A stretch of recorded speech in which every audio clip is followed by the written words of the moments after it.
अस्सलाम वालेकुम, मैं हूं रिजवान अशरफ। पाकिस्तान के अंदर सूरत हाल जो है दिन ब दिन बिगड़ती जा रही है और इसमें रत्ते बराबर भी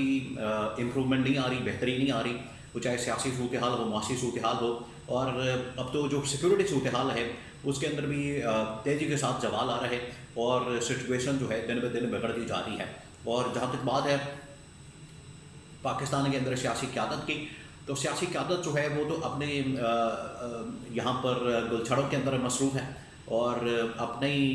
कामों के अंदर मसरूफ़ है और इनको अपनी जो लूट मार की फ़िक्र पड़ी हुई है, अगली लूट मार साफ़ कर रहे हैं, उसके लिए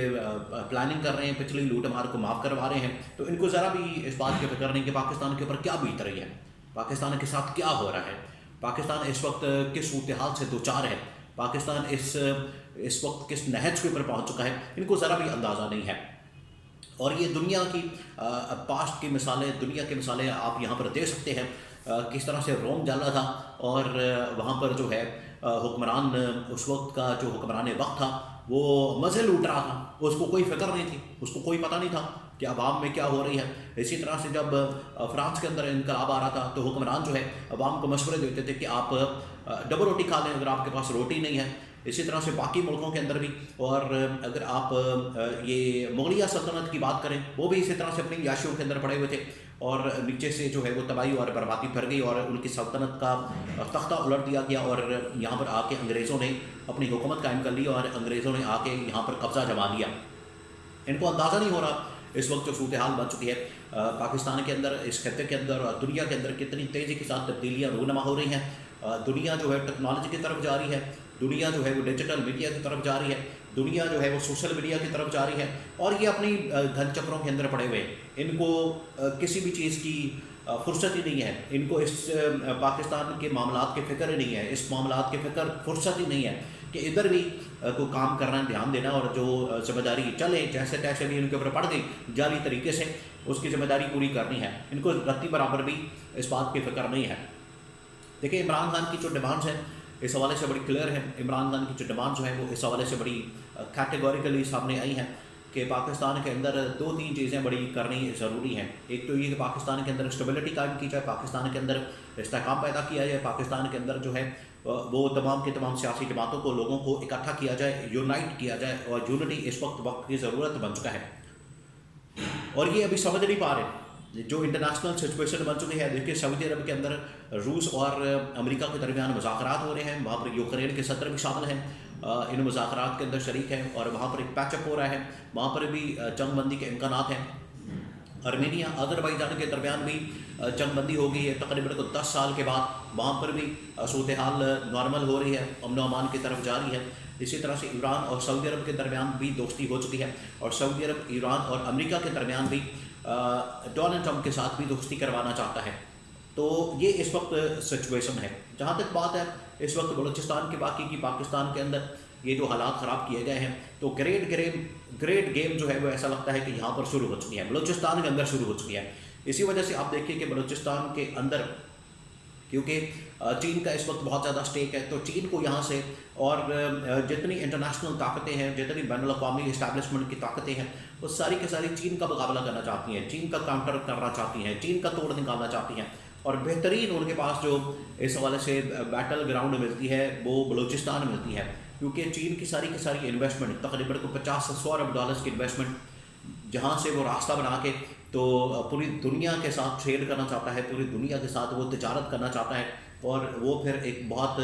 बड़ी सुपर पावर बन जाएगा दुनिया के अंदर। और वो ये रास्ता है, पाकिस्तान से गुजरता है, बलूचिस्तान से गुजरता है, गवादर से गुजरता है। इस वजह से बलूचिस्तान के अंदर जो है वो सूरत हाल इतनी ख़राब की गई है, दुनिया अमन अमान की तरफ जा रही है और यहाँ पर ये ग्रेट गेम स्टार्ट हो चुकी है जिसके ऊपर किस किस की नज़र है, इंडिया की नज़र है, जिसके ऊपर अमेरिका की नज़र है, इसराइल की नज़र है, आलमी ताकतों की नज़र है, आलमी इस्टेब्लिशमेंट की नज़र है कि हमने किसी तरह से बलूचिस्तान को अपने हाथ करना है और इसके ऊपर कब्ज़ा करना है, वहाँ पर लोगों को अलग करना है, वहाँ पर अलहदा रियासत कायम करनी है और वहाँ पर जो मादनी वसाइल हैं, वहाँ पर जो मादनियात हैं, वहाँ पर जो मिनरल्स हैं, वहाँ पर जो इतना कीमती साजो सामान है इस हवाले से कि वहाँ पर मादनियात हैं, वहाँ पर सोना, तांबा, चांदी और इस तरह की मादनियात वहाँ पर मौजूद है जो बड़ी कीमती हैं, उनके ऊपर सारा का सारा फोकस है और उसकी वजह से ये ग्रेट गेम पाकिस्तान के अंदर खेली जा रही है। اور اس کا حل کیا ہے؟ دیکھیے حل کے اوپر بات ہو رہی ہے، حل کے متعلق اس وقت ڈسکشن ہو رہی ہے۔ حل اس کا یہ ہے کہ آپ اسٹریٹ فارورڈ جائیں اور جو بھی اس کے اندر کارروائی میں ملوث ہے، جس نے بھی ذمہ داری قبول کی ہے، ان کے خلاف آپریشن کریں، ان کا خلا کما کریں، ان کو ختم کریں اور ان کے پیچھے جائیں اور ان کا خاتمہ کریں۔ بہت ضروری ہو چکا ہے، یہ وقت کی ضرورت بن چکا ہے۔ دیکھیں دو چیزیں ہیں، دو طرح سے آپ یہاں پر دہشت گردوں کا مقابلہ کر سکتے ہیں۔ اس کے علاوہ میں کچھ آگے آپ کے ساتھ انفارمیشن شیئر کروں گا دھاندلی کے حوالے سے، اور عمران خان کی جو ڈیمانڈس ہیں کس طرح سے پوری ہو رہی ہیں، اور پاکستان کے اندر جو پولیٹیکل سچویشن ہے وہ کیسے نارمل ہو سکتی ہے، اور آگے کون سی بڑی تبدیلیاں نظر آ رہی ہیں۔ یہ پہلے میں تھوڑا سا آپ کو اس بارے میں بتا دوں، پھر پولیٹیکل سچویشن کے اوپر آتا ہوں۔ بہت ضروری ہو چکا ہے کہ پیرالل ہم نے مذاکرات شروع کرنا ہے، ڈائلاگ شروع کرنا ہے، نیوٹرل کرنا ہے، افغان گورنمنٹ کے ساتھ بات کی جائے، افغان حکومت کے ساتھ بات کی جائے، کیونکہ اگر افغان حکومت کے ساتھ بات کی جائے گی، افغان گورنمنٹ کے ساتھ بات کی جائے گی، تو وہاں سے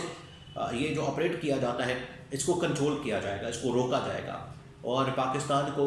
ہم نے خود بھی یہاں پر یونٹی قائم کر کے بارڈر کو سیکیور کرنا ہے تاکہ دہشت گرد یہاں پر نہ آ سکے، اور اس حوالے سے ساری کی ساری توجہ فوکس جو ہے وہ اس کے اوپر کرنا ہوگا۔ اب جو پولیٹیکل سچویشن ہے، دیکھیں پاکستان کے اندر پولیٹیکل سچویشن کی بہتری کے حوالے سے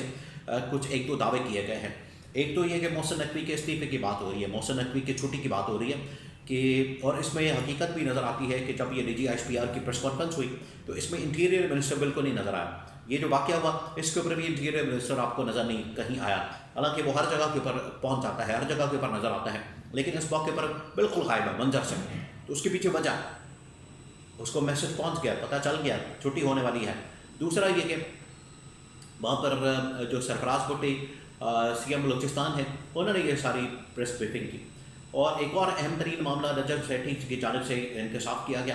کہ اس وقت اسٹیبلشمنٹ جو ہے نون لیگ کو یہ آفر دے رہی ہے کہ اگر آپ نے کارکردگی نہ دکھائی، پرفارمنس نہ دکھائی، تو جو گراف ہے عمران خان کی پاپولیرٹی کا وہ اوپر نہیں جا سکتا، اور اگر یہ آپ پرفارمنس نہیں دکھا سکتے تو پھر ہم یہ حلقے کھول دیں گے، ایک نواز شریف کا حلقہ کھول دیں گے، ایک اون چودھری کا حلقہ کھول دیں گے، اور ایک نور عالم کا حلقہ کھول دیں گے، اور پھر کچا چٹا کھل جائے گا، سب کو پتہ لگ جائے گا کہ ہوا کیا، اور آپ لوگوں نے کیا دو نمبریاں کی ہیں، آپ لوگوں نے کیا کس طریقے سے یہاں پر دھاندلی کی ہے، اور الیکشن کے اندر چوری کی، ڈاکہ مارا ہے، اور یہ جعلی حکومت قائم کی ہے۔ تو یہ اسٹیبلشمنٹ کی جانب سے پیغام جو ہے وہ اس گورنمنٹ کو پہنچ گیا ہے، کیونکہ گورنمنٹ اس پورے معاملے کے اندر جو ہے بالکل غائب نظر آ رہی ہے، اس کا کوئی رول نہیں، کردار نہیں، کہیں آپ کو نظر نہیں آتی، کوئی کام کی بات کرتی نظر نہیں آتی، بس ایویں ٹمک ٹوئیاں مار رہے ہیں، ڈاما ڈول گورنمنٹ اس وقت نظر آتی ہے۔ اور ان کو پتہ ہے کہ اگر یہ پہلی اس کے حوالے سے سگنل ہوگا، یہ پہلا اشارہ ہوگا، اگر محسن نقوی کی چھٹی کرائی جاتی ہے، محسن نقوی کو گھر بھیجا جاتا ہے، تو اس کا مطلب ہے کہ آنے والے دنوں میں گورنمنٹ بھی پوری کی پوری فارغ کر دی جائے گی۔